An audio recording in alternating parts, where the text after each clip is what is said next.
Jadi kita akan mempelajari tentang fungsi. Kalian tahu nggak arti fungsi? Fungsi artinya pemetaan setiap anggota sebuah himpunan kepada anggota himpunan yang lain. Ada domain, daerah asal, kodomain daerah kawan, range daerah asal. Fungsi dapat dinotasikan dengan huruf kecil seperti F, G, H, I, K, L, dan sebagainya. Fungsi F memetakan himpunan A ke himpunan B. A adalah domain daerah asal, B adalah daerah range atau daerah hasil. Kemudian kita akan mempelajari tentang fungsi linear dan kuadrat. Fungsi linear itu berbeda dengan fungsi kuadrat. Perbedaannya adalah fungsi linear merupakan sebuah fungsi yang mana variabelnya berpangkat 1 atau suatu fungsi yang grafiknya adalah garis lurus. Nah, fungsi linear ketika dimasukkan dalam grafik itu membentuk lurus. Fungsi kuadrat adalah sebuah fungsi polinom yang memiliki peubah atau variabel dengan pangkat tertingginya adalah 2. Dengan fx sama dengan y yang merupakan variabel terikat, x adalah variabel bebas, A dan B merupakan koefisien, dan C adalah konstanta. Jadi sekarang kita akan membahas tentang fungsi linear. Rumus pertamanya, fx sama dengan ax ditambah b. Nah, x-nya akan kita ubah menjadi 2, dan kita akan membuat 2 soal. F dalam kurung 2 sama dengan A2 ditambah B sama dengan 9. Kemudian untuk soal yang kedua kita akan ubah X-nya menjadi 5. Maka F5 sama dengan A5 ditambah B sama dengan 18. Kemudian kita akan mengurangkannya. 2 dikurang 5 berarti minus 3. Tadi ada A berarti minus 3A sama dengan 9 dikurang 18 sama dengan minus 9. Kenapa tidak ada B? Karena B dikurang B sama dengan 0. Berarti minus 3A sama dengan minus 9.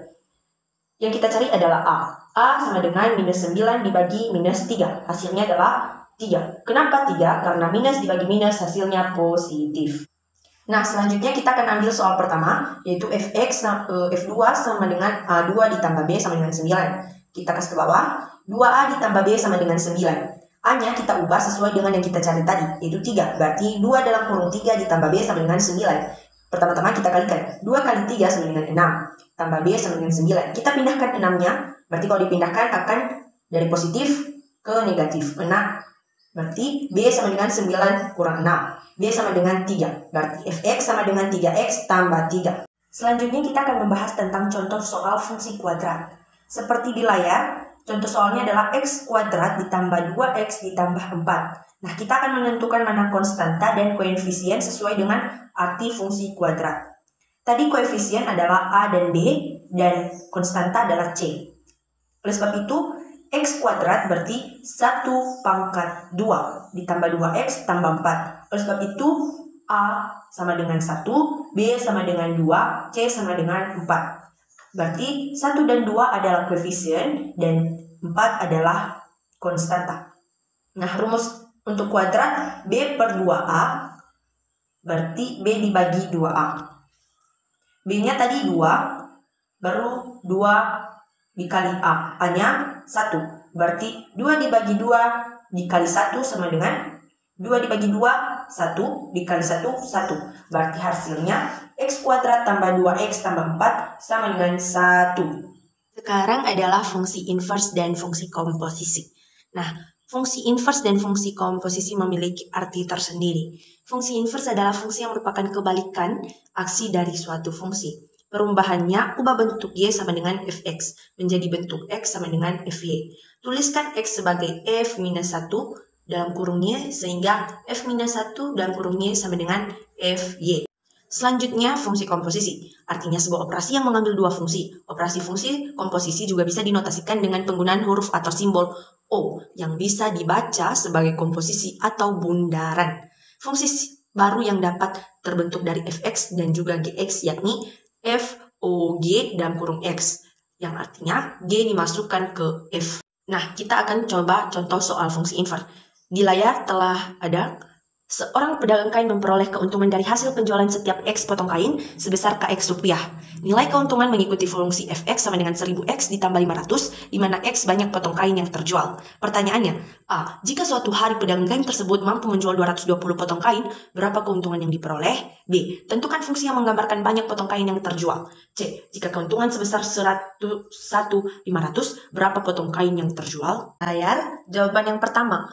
Fx sama dengan 1000x ditambah 500, maka x adalah banyak potong kain yang terjual. Nah, di pertanyaan pertama, 220 potong kain yang terjual. Berarti X-nya kita ubah menjadi 220. F 220 sama dengan 1000 dalam kurung 220 ditambah 500. Kenapa ada 220? Karena X-nya kita ubah menjadi 220. Berarti 1000 dikali 220 sama dengan 220.000.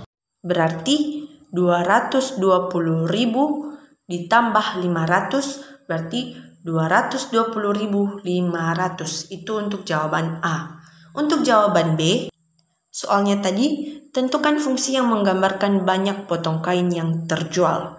Nah, di sini kita akan menggunakan yang namanya fungsi inverse. Pertama, Kx sama dengan 1000x ditambah 500. Nah, kita akan mengubah Kx-nya menjadi Y.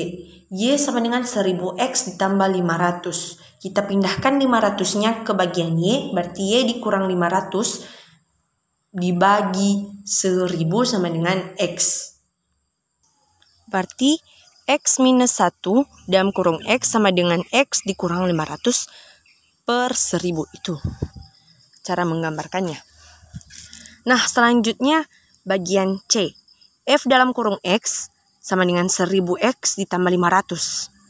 Kita akan ganti fx-nya dengan menjadi keuntungan, yaitu 101.500 sama dengan 1000x ditambah 500. Kita akan berganti tempat dengan 101.500 dan 1000. Maka dari situ hasilnya 1000x sama dengan 101.500 dikurang 500. Kemudian, jadi kita akan kurangkan 101.500 dikurang 500, hasilnya 101.000.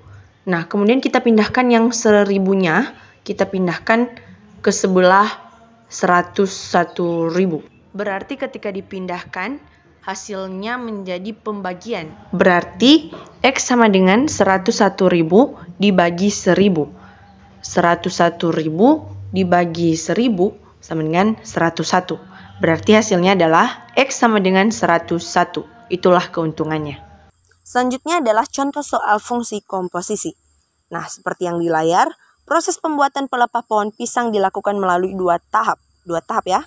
Tahap pertama memenuhi mx sama dengan 0,5x dikurang 1, dan tahap yang kedua adalah nx sama dengan 0,8x dikurang 2. Dengan menyatakan x sebagai banyak pelepah pohon pisang dengan satuan ton. Jika tersedia 10 ton pelepah pisang, banyak kertas yang dapat dihasilkan adalah seperti jawaban yang di atas, NOMX. Berarti tadi N-nya ada 0,8X dikurang 2. Berarti itu 0,8X-nya kita tidak ikut sertakan. 0,8 dalam kurung M-nya ada 0,5X dikurang 1. Berarti dalam kurung 0,5X dikurang 1 tutup kurung. Kita lanjutkan dengan N yang minus 2. Berarti kurang 2. 0,8 dalam kurung 0,5x dikurang 1 tutup kurung minus 2. Berarti kita kalikan 0,8 dikali 0,5 hasilnya 0,4. X dikurang 0,8 dikali minus 1 sama dengan minus 0,8. Oke, kita turunkan yang minus 2-nya. Berarti kita sekarang kurangkan 0,4x dikurang 0,8 dikurang 2. Nah, yang kita kurangkan adalah 0,8 dikurang 2. 0,8 dikurang 2 sama dengan minus 2,8. Berarti hasilnya sebenarnya 0,4x dikurang 2,8. Lalu kan tadi katanya di sini yang ditanya adalah jika tersedia 10 ton pelepah pisang, banyak kertas yang dihasilkan adalah titik-titik. Berarti dari situ X-nya kita akan mengubah X-nya menjadi 10. Kenapa 10? Karena tadi sesuai dengan soal X sebagai banyak pelepah pisang dalam satuan ton. Berarti 0,4X dikurang 2,8 kita distribusikan X sama dengan 0. X sama dengan 10. Berarti 0,4 dalam kurung 10 minus 2,8. Berarti 0,4 kali 10 sama dengan 4 dikurang 2,8 sama dengan 1,2. Itu hasilnya. Refleksi saya. Saat belajar fungsi, jujur saja Keza kadang mengerti, kadang tidak mengerti. Apalagi fungsi inverse itu Keza kadang nggak ngerti. Kalau saat dijelasin ngerti, tapi saat tes nggak ngerti. Jadi lain kali harus belajar, giat dan jangan menyerah. tetap harus dengarkan guru saat mengajar, menjadikan guru sebagai prioritas utama. Oke, sekian dan terima kasih. Semoga memberkati dan bila ada kesalahan mohon dimaafkan. Hehe.